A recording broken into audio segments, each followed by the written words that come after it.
All right, what's going on, Maria? How you doing, Dave? I'm doing, I'm doing good. I'm Good to doing be good. good to be back. Good to be back. We're back in action. We're back in action. Yeah. Obviously, we missed Thanksgiving, although I guess you were available because I saw you did something with Steve. I just didn't want.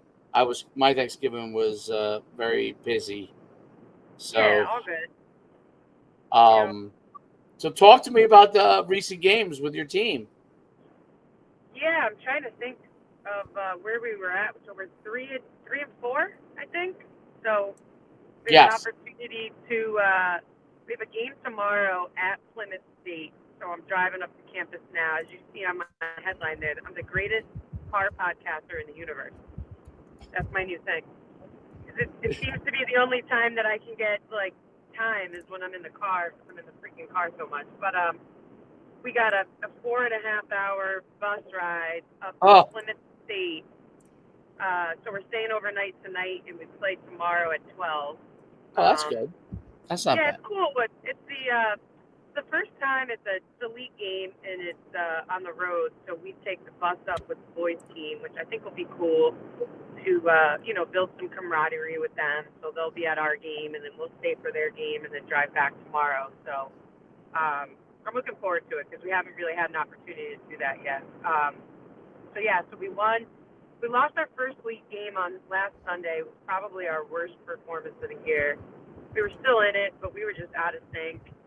That first game back after Thanksgiving, being off for a couple of days and the tryptophan and all that, did not do any good service to us. So we had some tough practices after that, and then we played great Wednesday night. Got the victory against Vermont State Castleton. It's the first time that Wisconsin beat them in quite a few years. So Oh wow. yeah. So I would love to go into. This is our last game before Christmas break. We play tomorrow, and then we don't play again until the 29th. So I would really love to go into break 2-1 in conference, which would be awesome. So I think we're ready. We've had some really good practices, some really just like, you know, um, beating them down on just the way we approach practice and the way we cut and the way we lock in. We've talked about this before. It's so tough with 9 freshmen. They started finals yesterday and today, which trickles over into next week. So I'm dealing with some of that as well because obviously they got a lot going on. But I'm proud of the progress we made this week. So hopefully we can steamroll that right into tomorrow.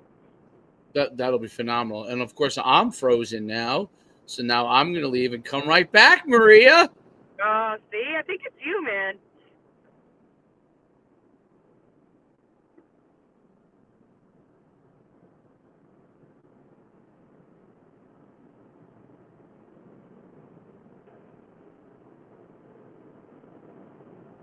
Tomlin's Corner on a break right now.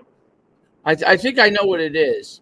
So I'm streaming. I've been streaming on Instagram um, through StreamYard, and so obviously, if I streamed on my phone, I would only have me, right?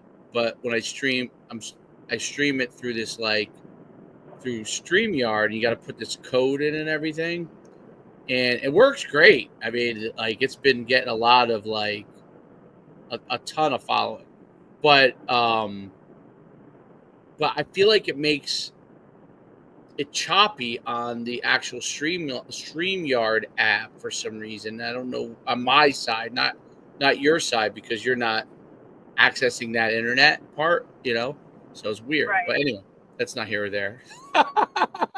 When you guys play, did you play at UMass Boston?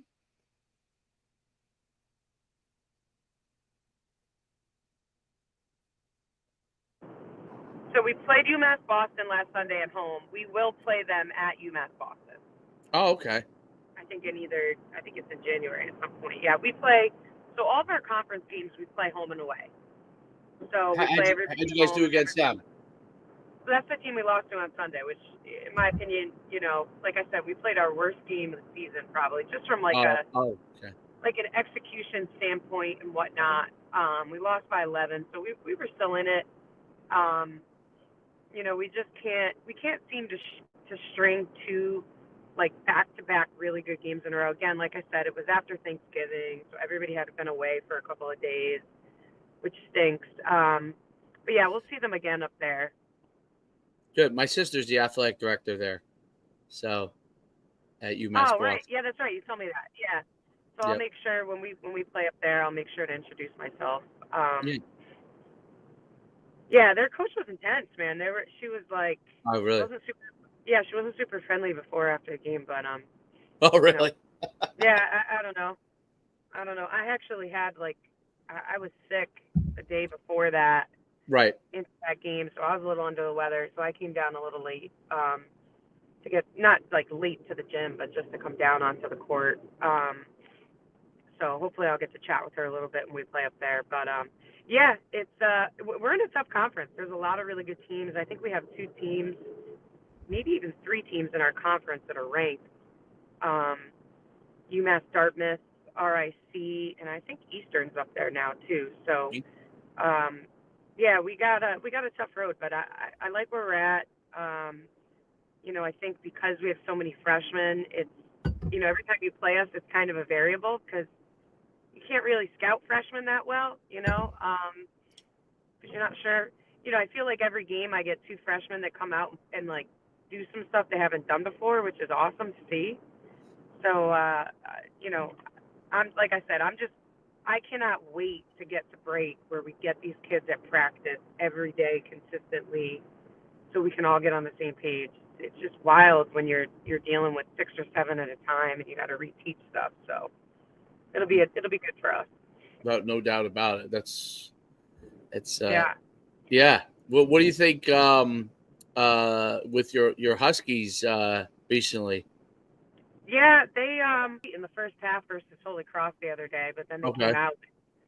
I'm sure they got one of those classic Gino halftime speeches that like, man, if we don't get our shit together in the second half, we're going to be running suicides tomorrow. So they came out and played out great in the second half. They were great down in the Bahamas. I thought they looked really good.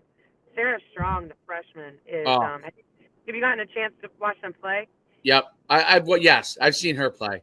Yep. I mean, obviously, I've She is. seen Paige before. I've watched games, but Sarah, Yeah, she's she's she's she's really really good. she's I was good. talking with Meg Kumo the other day about her because she does the SNY games live on the air, and Right. you know she's got such a great demeanor about her.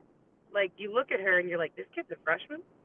She plays like a senior almost. And calm, cool, collected. She can shoot it from the outside. She can score inside. She can pass. She can defend. I'm really, really excited about her and her progress so far. And they're deeper than people think. It's kind of funny, like, now that AZ's back, they threw her into the starting lineup again the other day for the first time. So Ashlyn Shade came off the bench. So they got Shade, KK Arnold, Jonna El Appy, and then the other freshman off the bench. So we're looking pretty deep. We got a tough schedule coming up. Uh, who do we got coming up? We got USC, we got Notre Dame, we got somebody else this weekend, and then I think we got Iowa State. So we got some ranked teams coming up. So I think it'll be a really good test before Christmas. To really see us play against some of these high caliber teams. So I'm excited about them. How about our UConn men?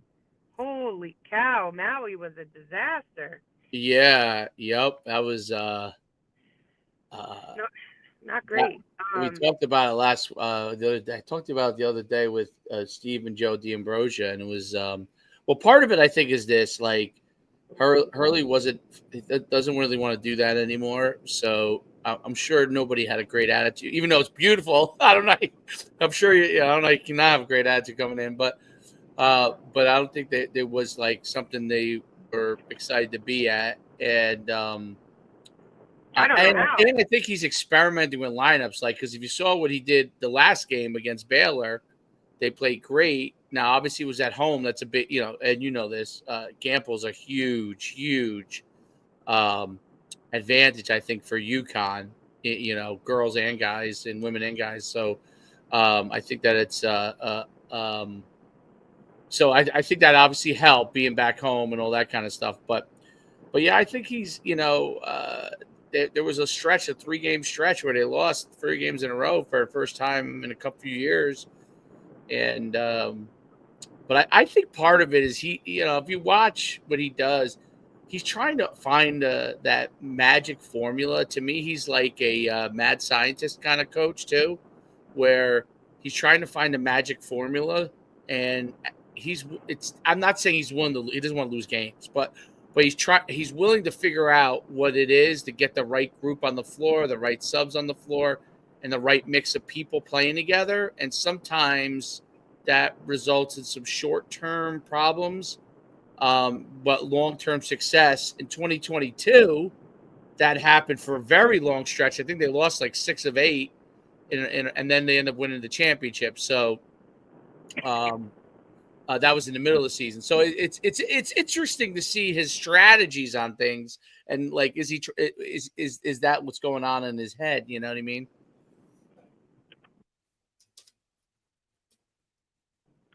I think, the tough part, like I watched all 3 games down in Maui, and, I agree with you. I think, like, Luke does a lot of the analytical stuff.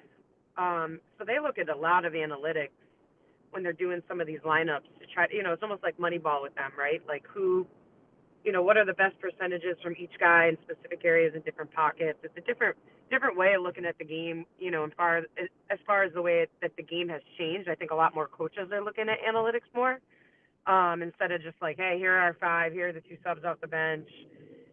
So it's more of, when we got these 5 in, what sets are we running when these 5 are in? They look at it even as deep as like, all right, we know Caravan shoots this percentage from this spot. Well, how do we find pockets to get him shots there? They played without him the other night, so it was good to get that victory without him playing, because he's a big piece there. But in Maui, that first game, right, versus Memphis, I hate to say it, but when they lost in overtime, when they probably, they should have won, we got the funky technical, a couple of different things happened. I said to myself, I said, man, I said, this is a younger team. This is going to be a tough one to bounce back from, especially the way that they lost it. So I wasn't surprised that they came out flat in that second game.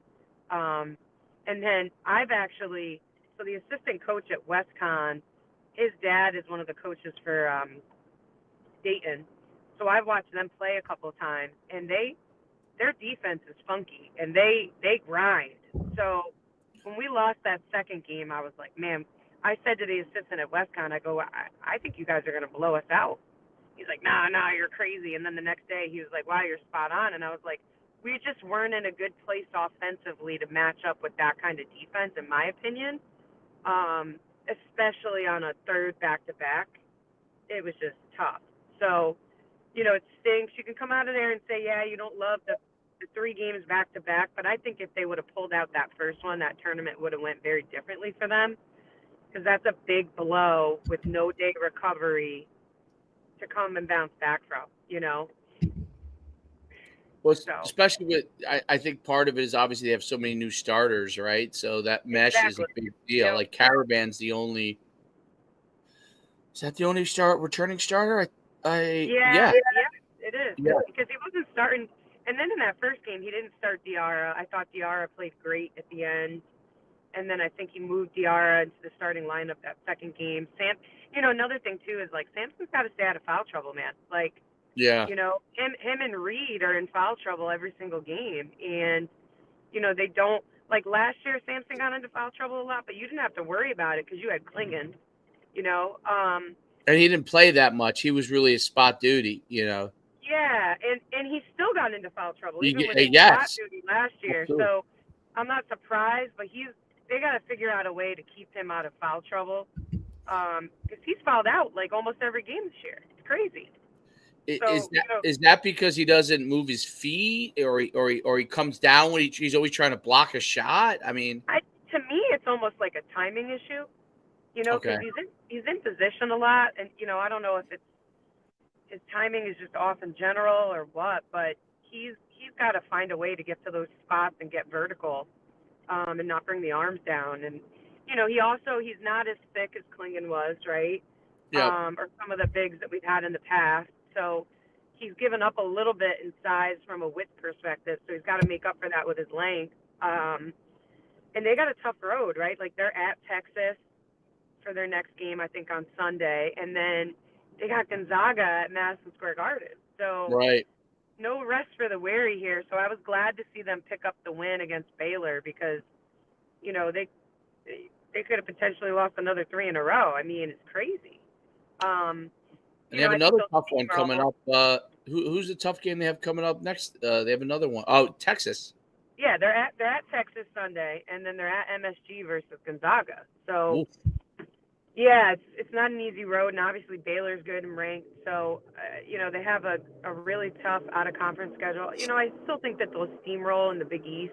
Um, they'll be fine and they'll string it together. But yeah, they're just a team that's still trying to find their identity a little bit, and it takes time. And it's like I've said, even with my team early on, like the benefit of scheduling those tough out of conference games early is you can be a little battle tested going into league play.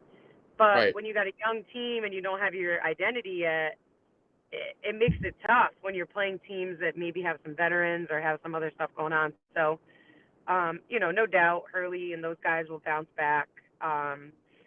But yeah, not a great showing. I mean, I don't know how you don't love being in Maui, but hey, listen, I'll go to Maui. I'll go to Maui and drop 3. I'm good, Yeah.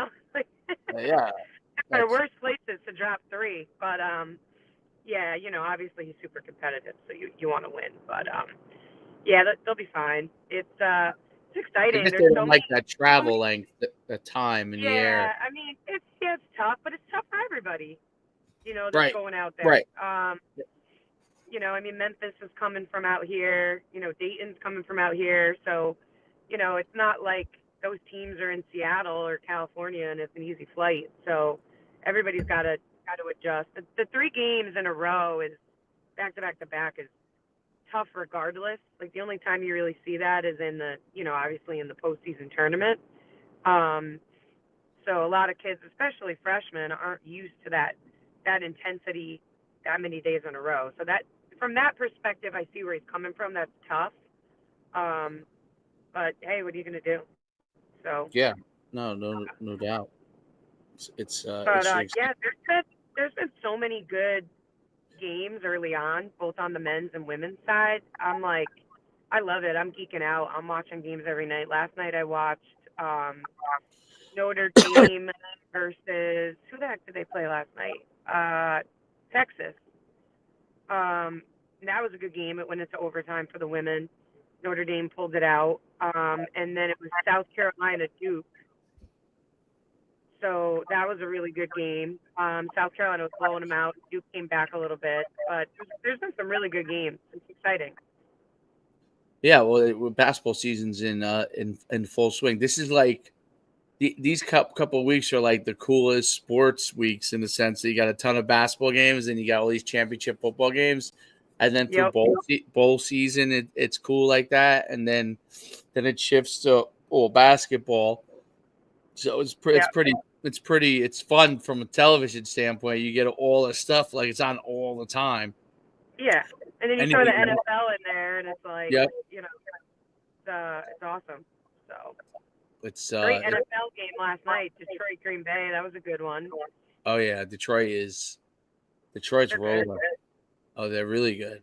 They're really good. Yeah. They're a physical team where everybody wants to throw the ball all over the yard. They will run it right at you.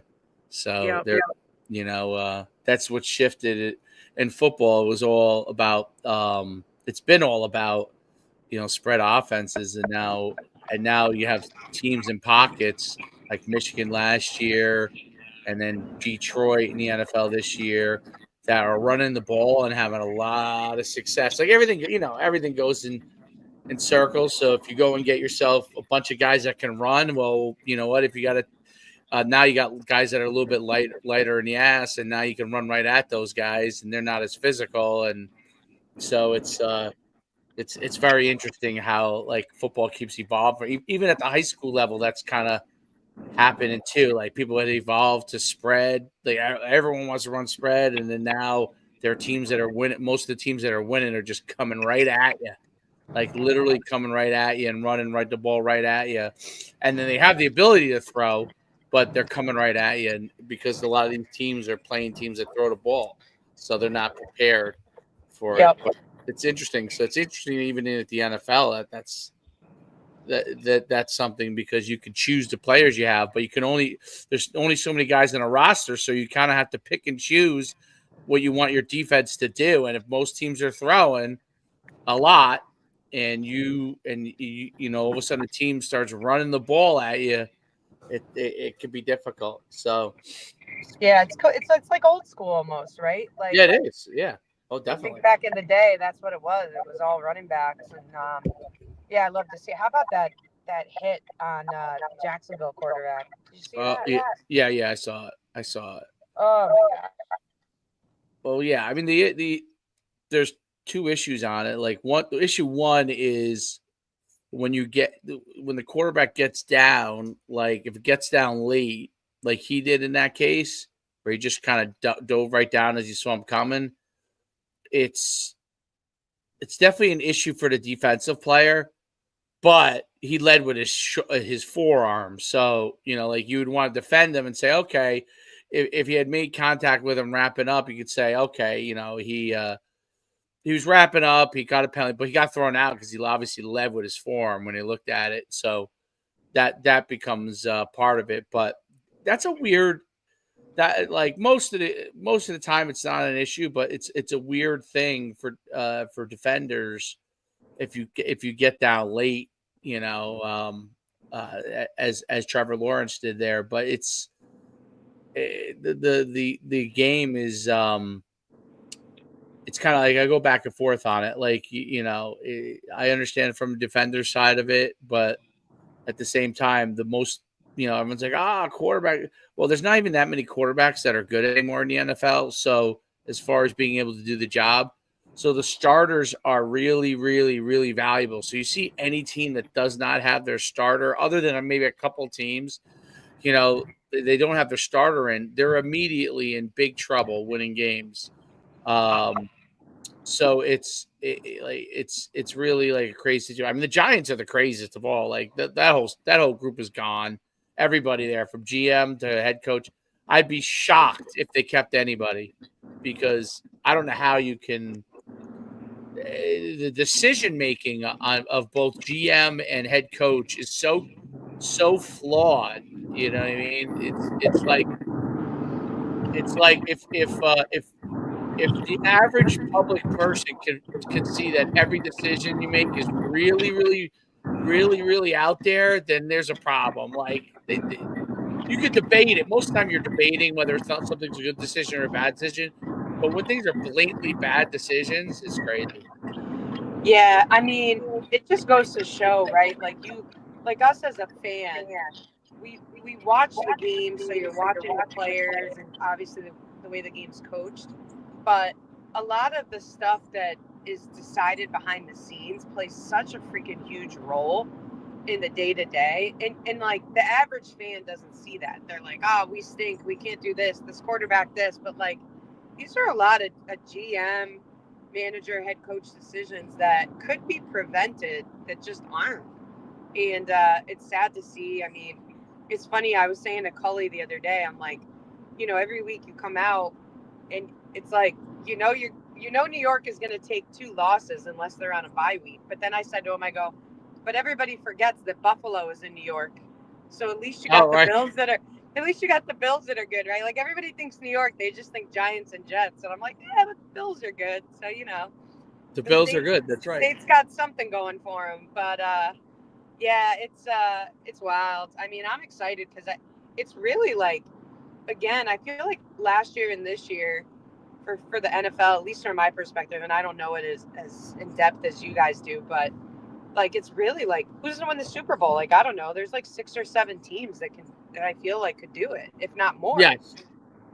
That's exciting. The beauty of the NFL is that parity, like the way they set it up from a cap structure and all that kind of stuff. You're going to get parity, and that it's funny because as you go all the way up, like from high school to college, for the most part, having the best players is the most important thing. And if you have the best players, you're winning the overwhelming majority of your games. Even in basketball, at the pros, that's pretty much the case. Like there is a talent gap between some teams and other. But in football, because there's more players and the talent gap isn't that big a deal, other than maybe the quarterback position, the talent gap isn't that huge a drop off.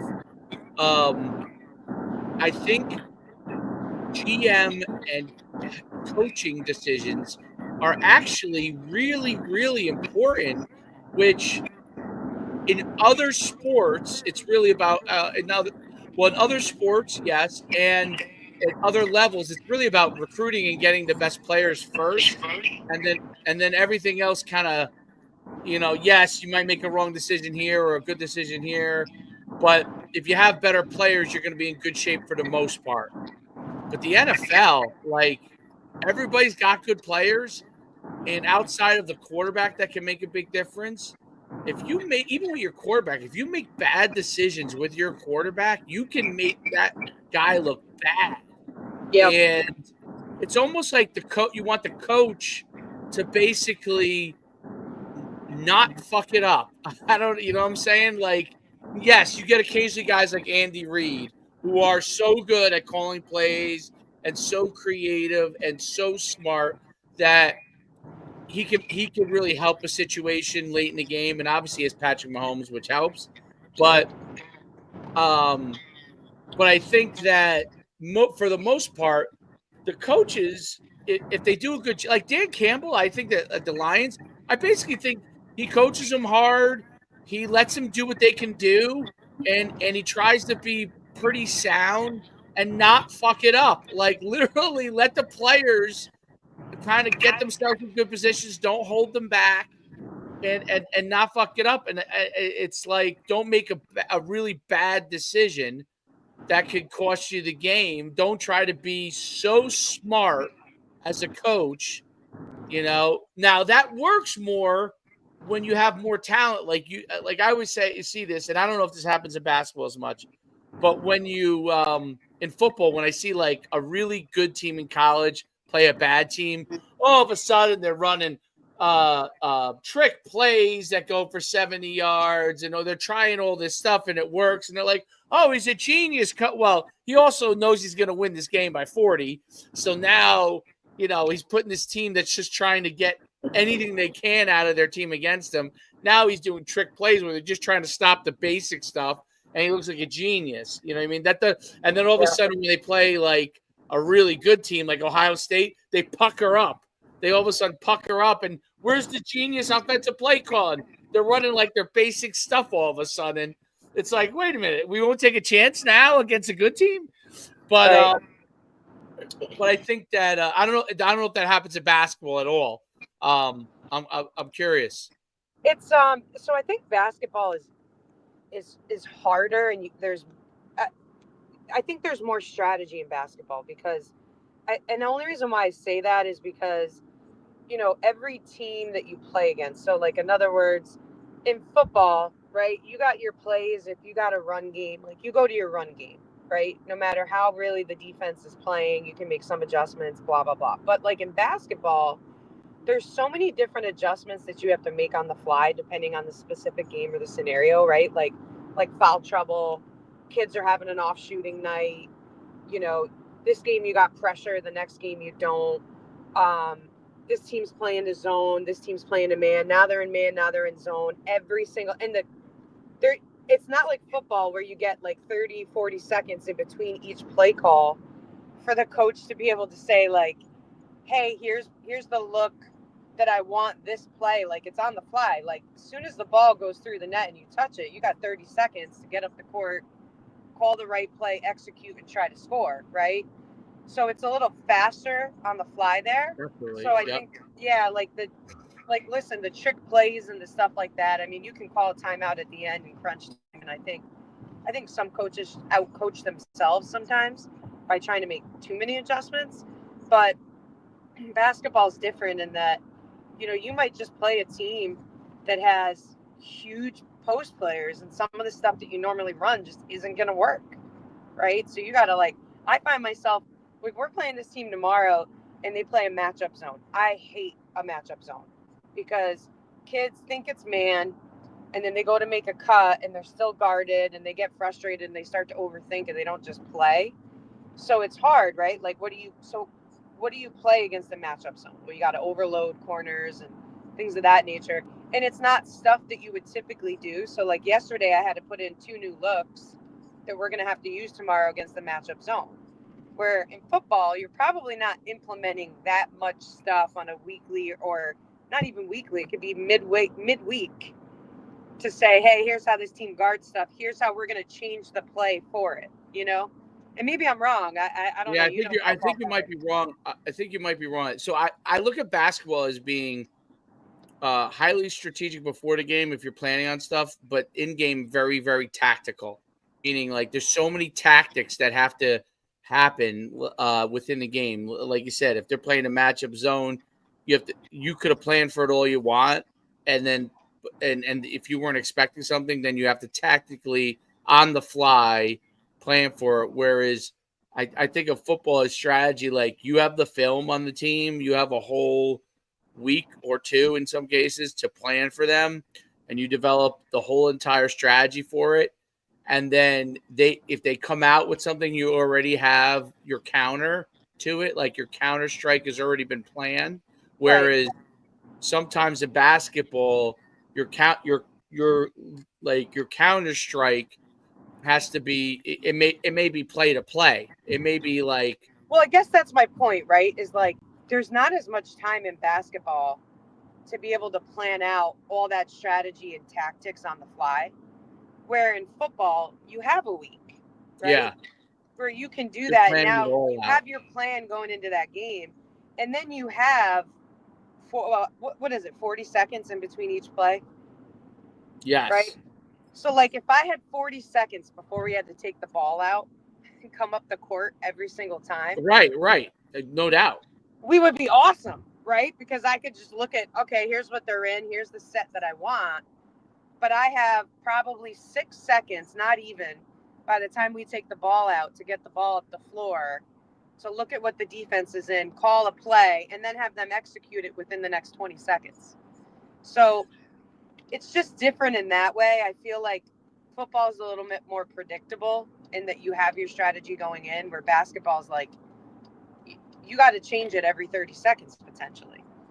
That's what makes people like Andy Reid so good, because he has nuances within his game that are wrinkles. Like the wrinkles are a big deal in football. Like, so you've seen this look over and over and over again in a game, and then all of a sudden there's a wrinkle out of this look that really is a part of their 3 or 4 plays that they run out of it, and there's a wrinkle, and it's like totally can catch you by surprise, literally wide open touchdown sometimes. And whereas in basketball, because it's limited space, like you could run wrinkles, but the next play, I can adjust to that wrinkle, and I gave up 2 points, right? So whereas in football, if that wrinkle is messed up, that's literally 7 points, and there's not that many points scored in the game. Well, in the old days, now everybody scores a lot of points. But in the old days, there was like, you're pretty much talking, if you score 21 points, 28 points, you're probably in good shape in most games. Whereas at basketball, like someone spends all their time to run a wrinkle in practice, and you get 2 points out of it. Like there isn't, you need overall consistent, the consistent ability to adapt is like over and over and over again within what you're doing. And basketball makes it so unique in that you got to do it so fast. You have to consistently adapt every single play. You know what I mean? Because I don't know. I mean, I would guess that most offenses can't run a bunch of different wrinkles over and over again, because you, like what you said, it's so fast. By the time you get up the court, the guy comes up the court, and you've got to be able to communicate that play, and they've got to be able to execute it and remember it very quickly. So the funny part in this entire conversation is like you're you're you're spot on, but the key point is that, so what I find, right, and this is my issue with basketball in general right now, and when kids get to a certain level, they're, and we've talked about this before, I think, right? Like their individual skill level right now is through the roof. Right. Their ability to play basketball is so low. And what I mean by that is they're so robotic. So like I put an offense in that has, it already has built-in counters, right? So like, okay, the ball's denied on the wing, post flashes, we go back door, we come off for a dribble handoff. If the wing isn't denied, the ball goes there, you cut to the corner, we got to post up, we split through. Their ability to read that on the fly is so bad. Like I spend a lot of time in practice teaching them to not be robotic, because you can't run quick hitters every single possession down, because exactly to your point, you run it once, this team reads it, they react. So now it's not there the next time. So now what do? And you have to be able to way more on the fly. And by in the fly, I mean within 2 seconds on the court, right? Well, this person just bumped me through the lane. I got to go this way. Where should I go? Is so dramatically higher than it is in football that basketball IQ, like I know there's like a Wonderlic for football, like testing their IQ to be able to. They should create one for basketball, because these kids nowadays, like they come in and they got all the skills, man. They can go between the legs, they can do this, they can finish off both feet, they can do all this crazy stuff that people back in the day couldn't do, which is awesome. How do you apply that to an in-game live situation? That's that's the miss right there. So, Absolutely. I think the Wonderlic is applicable to anything. So yeah. it's not like a football test. It's like a But they've never it's used it in anything else. So yeah, I wonder why. I I would wonder love to why. see it. Like I I would wonder love why. to see my kids take a Wonderlic test and see how they score, because Yeah.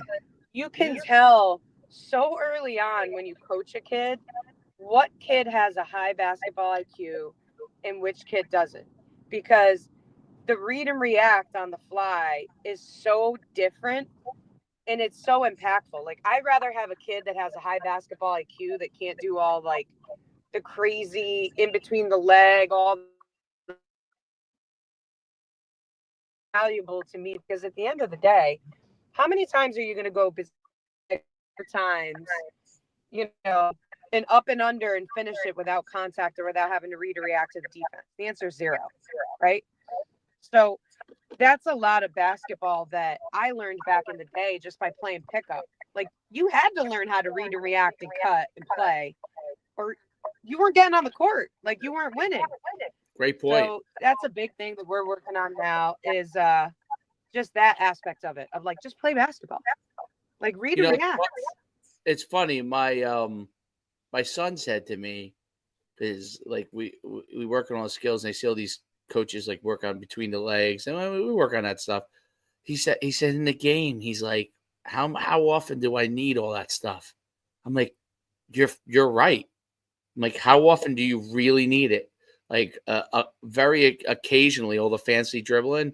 Nope. I don't think you need it. You need to be able to.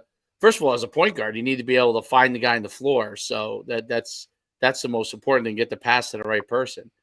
But and you know that, right? Get the pass to the right person. That's the most important thing.